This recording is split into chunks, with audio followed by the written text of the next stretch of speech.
بسم اللہ الرحمن الرحیم۔ السلام علیکم معزز ناظرین، آج کی ویڈیو میں آپ سب کو خوش آمدید کہتا ہوں اور اس ویڈیو کا اس امید سے آغاز کرتا ہوں کہ آپ سب لوگ خیر و عافیت سے ہوں گے اور ایک اچھی زندگی گزار رہے ہوں گے۔ تو ناظرین، جیسا کہ آپ سب لوگ جانتے ہیں کہ شعبان کا مہینہ شروع ہو چکا ہے اور اس ماہ مبارک میں ایک مبارک رات آنے والی ہے جس کا نام ناظرین شب برات ہے، یا جسے عام زبان میں شب برات کا دن بھی کہا جاتا ہے۔ تو ناظرین، آج کی ویڈیو میں ہم اسی بارے میں جاننے جا رہے ہیں کہ آخر اس رات کی حقیقت کیا ہے، کیا یہ قرآنی آیات سے ثابت ہوتی ہے اور کیا یہ حدیث مبارکہ سے ثابت ہوتی ہے، یا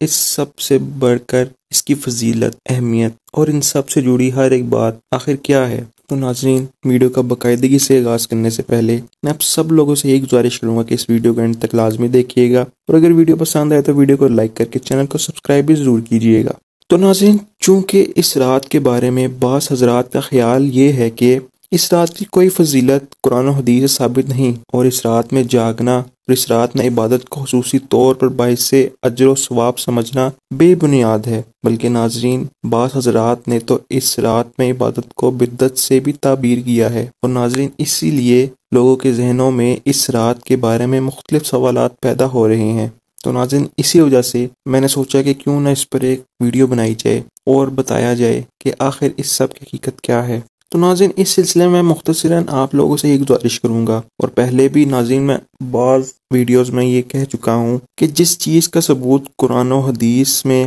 یا سنت میں یا صحابہ کرام کے آثار میں یا تابعین بزرگان دین کے عمل میں نہ ہو، اس کو دین کا حصہ سمجھنا بدعت ہے۔ اور ناظرین، میرا اس پر یہ پختہ یقین ہے، جو کہ میں آپ کو بعض دفعہ کہہ بھی چکا ہوں، کہ اپنی طرف سے ایک راستہ گھڑ کر اس پر چلنے کا نام دین نہیں ہے، بلکہ دین تو اتباع کا نام ہے۔ اب آپ لوگوں کے ذہنوں میں یہ سوال آیا ہوگا کہ کس کی اتباع؟ تو ناظرین، اس سے مراد حضور اقدس صلی اللہ علیہ وآلہ وسلم کی اتباع، آپ صلی اللہ علیہ وآلہ وسلم کے صحابہ کرام کی اتباع، تابعین و بزرگان دین کی اتباع۔ اور ناظرین، اب اگر واقعتاً یہ بات درست ہو کہ اس رات کی کوئی فضیلت ثابت نہیں، تو بے شک اس رات کو کوئی خصوصی اہمیت دینا بدعت ہوگا۔ تو ناظرین، میں نے یہ تو آپ لوگوں کو اتباع کی بات بتائی، تو ناظرین اس رات کی فضیلت کیا بے بنیاد ہے؟ اس چیز کو دیکھ لیتے ہیں۔ ناظرین، واقعہ یہ ہے کہ شب برات کے بارے میں یہ کہنا بالکل غلط نہیں ہے کہ اس کی کوئی فضیلت قرآن و حدیث سے ثابت نہیں، لیکن ناظرین حقیقت تو یہ ہے کہ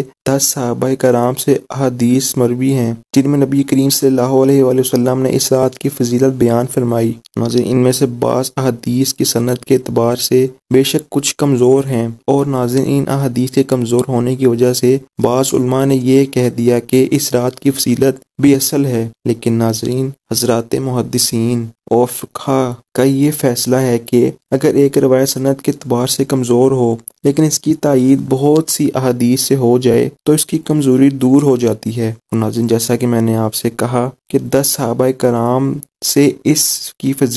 رات کی فضیلت میں روایات موجود ہیں، لہذا ناظرین جس رات کی فضیلت میں 10 صحابہ کرام سے روایت مروی ہوں، اس کو بے بنیاد اور اسے بے اصل کہنا بالکل غلط ہے۔ تو ناظرین، امت مسلمہ کہ جو غیر القرون ہیں، یعنی صحابہ کرام کا دور، تابعین کا دور، اس میں بھی ناظرین اس رات کی فضیلت سے فائدہ اٹھانے کا اہتمام کیا جاتا رہا تھا، اور ناظرین لوگ اس رات کے اندر عبادت کا خصوصی اہتمام کرتے تھے، لہذا ناظرین اس رات کو بدعت کہنا یا بے بنیاد اور بے اصول کہنا بالکل درست نہیں، بلکہ ناظرین صحیح بات تو یہ ہے کہ یہ فضیلت والی رات ہے، اس رات میں جاگنا، اس میں عبادت کرنا باعث اجر و ثواب ہے، اور ناظرین اس کی خصوصی اہمیت بھی ہے۔ تو ناظرین، میں نے آپ کو جیسا ہی کہا کہ اس رات کی عبادت کرنی چاہیے، تو کیا اس رات کو کوئی ایسی خاص عبادت ہے جو مقرر کی گئی ہو یا نہیں؟ آئیے ناظرین اس کو بھی دیکھ لیتے ہیں۔ تو ناظرین، پہلے تو یہ بات درست ہے کہ اس رات میں عبادت کا کوئی خاص طریقہ مقرر نہیں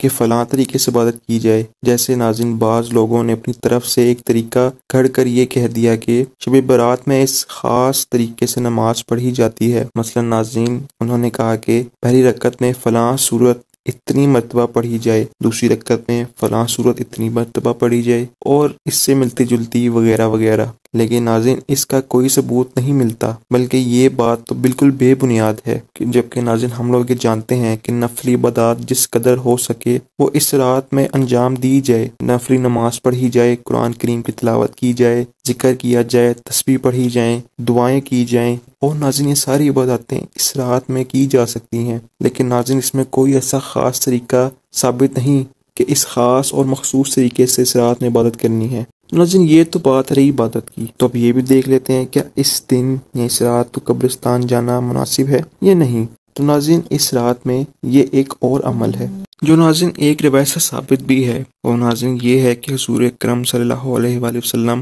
جنت البقیع میں تشریف لے گئے۔ اب چونکہ ناظرین حضور اکرم صلی اللہ علیہ وآلہ وسلم اس رات میں جنت البقیع میں تشریف لے گئے تھے، اس لیے مسلمان اس بات کا اہتمام کرنے لگے کہ شب برات میں قبرستان جائیں۔ لیکن ناظرین حضور اکرم صلی اللہ علیہ وآلہ وسلم کی ساری حیات طیبہ میں صرف ایک مرتبہ جنت البقیع جانا مروی ہے کہ آپ صلی اللہ علیہ وسلم شب برات میں صرف ایک مرتبہ جنت البقیع تشریف لے گئے۔ کیونکہ ناظرین ایک مرتبہ جانا مروی ہے، اس لیے ناظرین اگر ہم بھی اس زندگی میں ایک مرتبہ چلے جائیں تو ٹھیک ہے، لیکن ناظرین ہر شب برات میں جانے کا اہتمام کرنا، التزام کرنا، اور اس کو ضروری سمجھنا، اور اس کو شب برات کے ارکان میں داخل کرنا، اور اس کو شب برات کا لازمی حصہ سمجھنا، اور اس کے بغیر یہ سمجھنا کہ شب برات نہیں ہوئی، تو ناظرین یہ چیز اس کو اس کے درجے سے آگے بڑھانے والی بات ہے۔ لہٰذا ناظرین اگر کبھی کوئی شخص اس نقطہ نظر سے قبرستان چلا گیا، حضور اکرم صلی اللہ علیہ وآلہ وسلم بھی اس رات کو تشریف لے گئے تھے وہاں، اور میں بھی آپ صلی اللہ علیہ وسلم کی اتباع میں جا رہا ہوں، تو ناظرین انشاءاللہ تعالی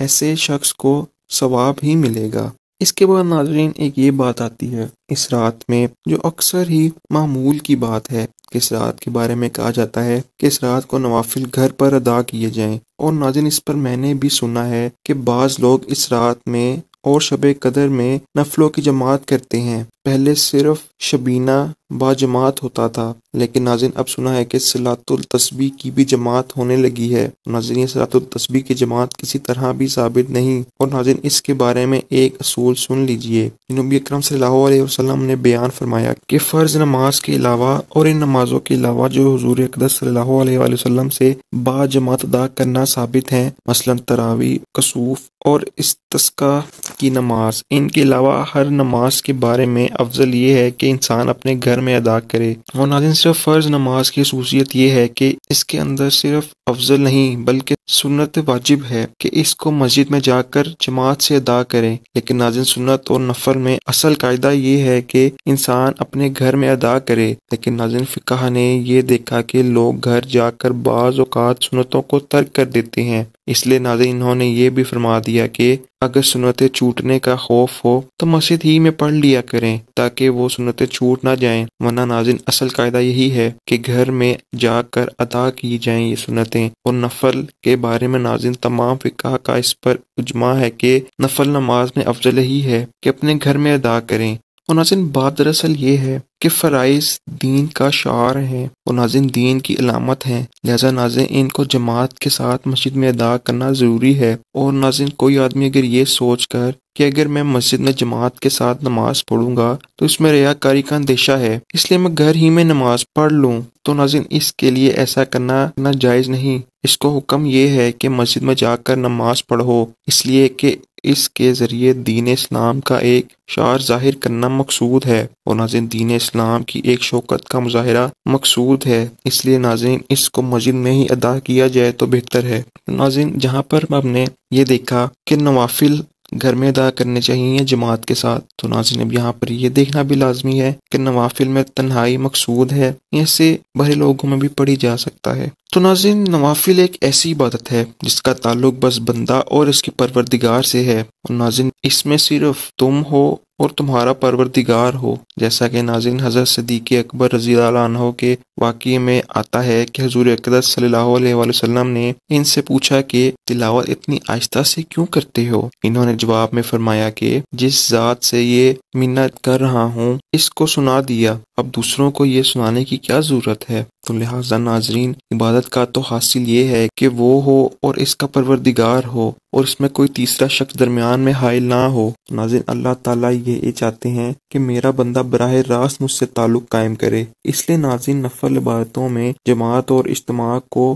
مکروہ قرار دے دیا گیا ہے، اور یہ حکم دے دیا کہ اکیلے آؤ، تنہائی اور خلوت میں آؤ، اور ہم سے براہ راست رابطہ قائم کرو، اور ناظرین یہ خلوت اور تنہائی کتنا بڑا انعام ہے، ذرا غور تو کریں، بندے کو کتنے بڑے انعام سے نوازا جا رہا ہے اور اس بات سے پکارا جا رہا ہے کہ خلوت اور تنہائی میں ہمارے پاس آؤ۔ اس کی مثال ایسی ہی ہے جیسے کہ بادشاہ کا ایک عام دربار ہوتا ہے، اسی طرح ناظرین جماعت کی نماز اللہ تعالیٰ کا عام دربار ہے۔ لیکن ناظرین اس مثال سے یہ مت سوچئے گا کہ معاذ اللہ میں یہ بات کر رہا ہوں کہ نوافل کی قدر فرض نمازوں سے زیادہ ہے۔ ناظرین میرا کہنے کا بالکل ہی مقصد نہیں ہے، بلکہ میرا ایک مثال دینے کا مقصد ہے کہ عام اور خاص میں کیا مقصد ہے کہ اللہ تعالیٰ نے خود کہا کہ آؤ میرے پاس اور مجھ سے براہ راست رابطہ قائم کرو، جس میں تم ہو اور میں ہوں۔ اسی طرح ناظرین میں نے آپ کو بتایا کہ ایک عام دربار ہوتا ہے اور دوسرا خاص دربار ہوتا ہے جو خلوت اور تنہائی کا ہوتا ہے۔ اور ناظرین یہ اللہ تعالیٰ کا انعام ہے کہ وہ فرماتے ہیں کہ جب تم ہمارے عام دربار میں حاضری دیتے ہو تو اب ہم تمہیں خلوت اور تنہائی کا موقع دیتے ہیں۔ اور ناظرین اب اگر کوئی شخص اس تنہائی کے موقع کو جلوت میں تبدیل کر دے اور جماعت بنا دے تو ایسا شخص اس خاص دربار کی نعمت کی ناقدری کر رہا ہے، اس لیے کہ اللہ تعالیٰ تو یہ فرما رہے ہیں کہ تم تنہائی میں آؤ، ہم سے مناجبات کرو، ہم تنہائی میں تمہیں نوازیں گے۔ لیکن ناظرین اگر ہم سوچیں تو ہم تو ایک جمع غفیر لے کر چلے جاتے ہیں۔ ناظرین اسی پر ایک اور مثال دیکھتے ہیں کہ مثلاً اگر کوئی بادشاہ ہے تو اس سے ہم کسی ملاقات کے لیے دربار میں گئے اور ناظرین وہ بادشاہ ہم سے یہ کہے کہ آج رات کو 9 بجے تنہائی میں میرے پاس آ جانا، تم سے اکیلے میں کچھ ضروری بات کرنی ہے۔ اور ناظرین جب رات کے 9 بجے تو آپ نے اپنے دوستوں کا ایک جمگٹا اکٹھا کر لیا اور سب دوستوں کو لے کر بادشاہ کے دربار میں حاضر ہو گئے، تو ناظرین بتائیے کہ کیا آپ نے اس بادشاہ کی قدر کی یا نہ قدری کی؟ اس نے تو ناظرین ہمیں یہ موقع دیا تھا کہ تم تنہائی میں میرے پاس آؤ، میں تم سے تنہائی میں باتیں کروں گا، میں تمہیں خلوت میں خاص ملاقات کا موقع دینا چاہتا ہوں اور اپنے ساتھ رابطہ اور تعلق استوار کروانا چاہتا ہوں۔ اور ناظرین اس کے برعکس ہم ایک پوری جماعت بنا کر اس کے پاس لے گئے تو یہ ہم نے اس کی کیا ناقدری نہیں کی؟ اسی لیے ناظرین اس پر امام ابو حنیفہ رحمۃ اللہ علیہ فرماتے ہیں کہ نفلی عبادت کی اس طرح ناقدری نہ کرو۔ نفلی عبادت کی قدر یہ ہے کہ تم ہو اور تمہارا اللہ ہو، تیسرا کوئی نہ ہو۔ لہٰذا ناظرین نفلی عبادات جتنی بھی ہیں ان سب کے اندر اصول یہ بیان فرما دیا کہ تنہائی میں اکیلی عبادت کرو۔ اس کے اندر جماعت مکروہ تحریمی ہے، اس لیے کہ اللہ تعالیٰ کی طرف سے تو یہ ندا دی جا رہی ہے کہ کوئی ہے جو مجھ سے مغفرت طلب کرے تو میں اس کی مغفرت کروں، اور کوئی ہے جو تنہائی میں مجھ سے رحمت طلب کرنے والا ہو۔ اور ناظرین اب دیکھا جائے تو اللہ تعالیٰ تو یہ فرما رہے ہیں کہ تنہائی میں میرے پاس آ کر مجھ سے مانگو۔ لیکن ناظرین ہم نے یہ کیا کیا کہ شبینہ کا انتظام کیا، چراغاں کیا اور لوگوں کو اس کی دعوت دی کہ میرے پاس آ کر میری اس خلوت میں شریک ہو جاؤ۔ حقیقت میں ناظرین یہ اللہ تعالیٰ کے انعام کی ناقدری ہے۔ لہٰذا ناظرین شبینہ ہو یا صلاۃ التسبیح کی جماعت ہو یا کوئی اور نفلی جماعت ہو، یہ جماعت میں کرنا جائز نہیں۔ اور ناظرین یہ فضیلت والی راتیں شور و شوق کی راتیں نہیں ہیں، میلے ٹھیلے کی راتیں نہیں ہیں، یہ اجتماع کی راتیں نہیں ہیں، بلکہ ناظرین یہ راتیں اس لیے ہیں کہ گوشہ تنہائی میں بیٹھ کر ہم اللہ تعالیٰ کے ساتھ تعلقات استوار کریں اور اس میں ہمارے اور اللہ تعالیٰ کے درمیان کوئی اور حائل نہ ہو۔ لیکن ناظرین لوگ یہ غدر کرتے ہیں کہ اگر تنہائی میں عبادت کرنے بیٹھتے ہیں تو انہیں نیند آ جاتی ہے اور مسجد میں شبینہ اور روشنی ہوتی ہے اور ایک جمع غفیر ہوتا ہے، جس کی وجہ سے نیند پر پھر بھی کچھ قابو آ جاتا ہے۔ لیکن ناظرین اس بات پر یقین تو کرو کہ اگر تمہیں چند لمحات گوشہ تنہائی میں اللہ تعالیٰ سے ہم کلام ہونے کے میسر آ گئے ہیں تو وہ چند لمحات اس ساری رات سے بدرجہ بہتر ہیں جو ہم نے اس روشنی میں گزارے۔ اسی لیے کہ تنہائی میں جو وقت گزرا وہ سنت کے مطابق گزرا اور روشنی میں جو گزرا وہ وقت خلاف سنت گزرا۔ اور ناظرین وہ رات اتنی قیمتی نہیں جتنے وہ لمحات قیمتی ہوتے ہیں کہ جب آپ نے اخلاص کے ساتھ ریا کے بغیر گوشہ تنہائی میں گزار لیے۔ اور ناظرین کچھ لوگوں کا یہ سوچنا بھی ہوتا ہے اس پر کہ عبادات نفلی عبادات کو گھنٹوں تک کرتے رہنا چاہیے، لیکن ناظرین میرا ہمیشہ سے یہ سوچنا ہے کہ اپنی عقل کے مطابق کام کرنے کا نام دین نہیں، اپنا شوق پورا کرنے کا نام دین نہیں، بلکہ اللہ تعالیٰ کے کہنے پر عمل کرنے کا نام دین ہے، ان کی پیروی اور اتباع کا نام دین ہے۔ اور ناظرین یہ بتائیے کہ اللہ تعالیٰ ہمارے گھنٹے شمار کرتے ہیں کہ ہم نے مسجد میں کتنے گھنٹے گزارے؟ وہاں ناظرین گھنٹے شمار نہیں کیے جاتے، وہاں تو ناظرین انسان کا اخلاص دیکھا جاتا ہے۔ اگر ناظرین چند لمحات بھی اخلاص کے ساتھ اللہ تعالیٰ کے ساتھ رابطے میں میسر آ گئے تو وہ چند لمحات ہی انشاءاللہ ہر قسم کا بیڑا پار کروا دیں گے۔ لیکن ناظرین اگر ہم نے عبادت میں کئی گھنٹے گزار دیے مگر سنت کے خلاف گزارے تو ناظرین اس کا کچھ بھی حاصل نہیں بلکہ سب ضائع ہی ہے۔ اور ناظرین اسی پر شیخ حضرت ڈاکٹر عبدالحی صاحب کہتے ہیں کہ جب ہم لوگ سجدے میں جاتے ہیں تو سبحان ربی الاعلیٰ کئی مرتبہ کہتے ہیں، لیکن یہ کہتے ہیں کہ اگر ہماری زبان پر یہ تسبیح مشین کی طرح جاری ہو جاتی ہے، لیکن ناظرین یہ کہتے ہیں کہ اگر کسی ایک بھی دن یہ کلمہ یعنی سبحان ربی الاعلیٰ ایک مرتبہ اخلاص کے ساتھ دل سے نکل گیا تو یقین کیجئے کہ اللہ تعالیٰ اس ایک مرتبہ کی بدولت ہمارا بیڑا پار کر دیں گے۔ لہٰذا ناظرین یہ مت خیال کیا کریں کہ اگر تنہا گھر میں رہ کر عبادت کریں گے تو نیند آ جائے گی، اس لیے کہ اگر نیند آ جائے تو سو جاؤ، لیکن ناظرین چند لمحات جو عبادت میں گزارو وہ سنت کے مطابق گزارو۔ ناظرین حضور اکرم صلی اللہ علیہ وآلہ وسلم کی سنت یہ ہے کہ وہ فرماتے ہیں کہ اگر قرآن شریف پڑھتے پڑھتے نیند آ جائے تو سو جاؤ اور سو کر تھوڑی سی نیند پوری کر لو اور پھر اٹھ جاؤ، اس لیے کہ کہیں ایسا نہ ہو کہ نیند کی حالت میں قرآن شریف پڑھتے ہوئے تمہارے منہ سے کوئی غلط لفظ نکل جائے۔ لہٰذا ناظرین ایک آدمی ساری رات سنت کے خلاف جاگ رہا ہے اور دوسرا آدمی صرف 1 گھنٹہ جاگا، لیکن ناظرین وہ شخص سنت کے مطابق جاگا اور اپنے پروردگار کے حکم کے مطابق جاگا تو یہ دوسرا شخص اس سے کئی درجہ بہتر ہے جو پوری رات عبادت کرتا رہا۔ اور ناظرین بعض حضرات کا کہنا یہ ہے کہ ہر عبادت کو ایک حد پر رکھنا چاہیے، اس لیے کہ اللہ تعالیٰ کے یہاں اعمال کی گنتی نہیں ہے بلکہ اعمال کا وزن ہے۔ ناظرین وہاں تو یہ دیکھا جائے گا کہ اس کے عمل میں کتنا وزن ہے۔ لہٰذا ناظرین اگر ہم نے گنتی کے اعتبار سے اعمال تو بہت کر لیے لیکن اس میں وزن پیدا نہیں کیا تو اس کا کیا فائدہ؟ اس لیے ناظرین فرمایا گیا کہ نیند آ جائے تو سو جاؤ اور پھر اللہ تعالیٰ اگر توفیق دے تو اٹھ کر پھر عبادت کرنے لگ جاؤ، لیکن سنت کے خلاف کام نہ کرو۔ لہٰذا ناظرین جو عبادت جماعت کے ساتھ جس حد تک ثابت ہو اسی حد تک کرو۔ مثلا ناظرین فرض کی جماعت ثابت ہے، رمضان المبارک میں تراویح کی جماعت ثابت ہے، رمضان میں وتر کی جماعت بھی ثابت ہے۔ اسی طرح ناظرین نماز جنازہ کی جماعت واجب ہے، عیدین کی نماز با جماعت ثابت ہے، نماز استسقاء اور نماز کسوف اگرچہ سنت ہے لیکن ناظرین ان دونوں میں چونکہ حضور اقدس صلی اللہ علیہ وآلہ وسلم سے جماعت ثابت ہے اور شاعر اسلام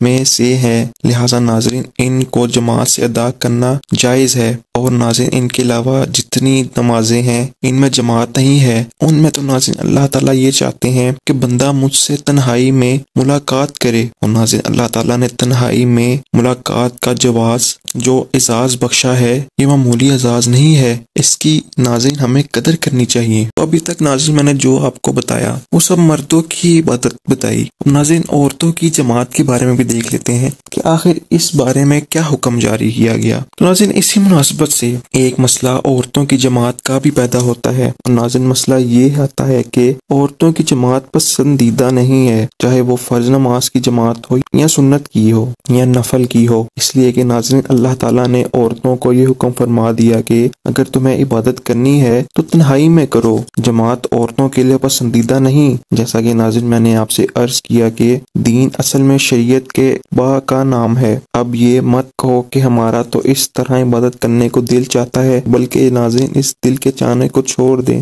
اور اس لیے کہ دل تو بہت ساری چیزوں کو چاہتا ہے اور صرف دل چاہنے کی وجہ سے کوئی چیز دین میں داخل نہیں ہو جاتی۔ جس بات کو ناظرین رسول اکرم صلی اللہ علیہ وآلہ وسلم نے پسند نہیں کیا اس کو محض دل کے چاہنے کی وجہ سے نہیں کرنا چاہیے۔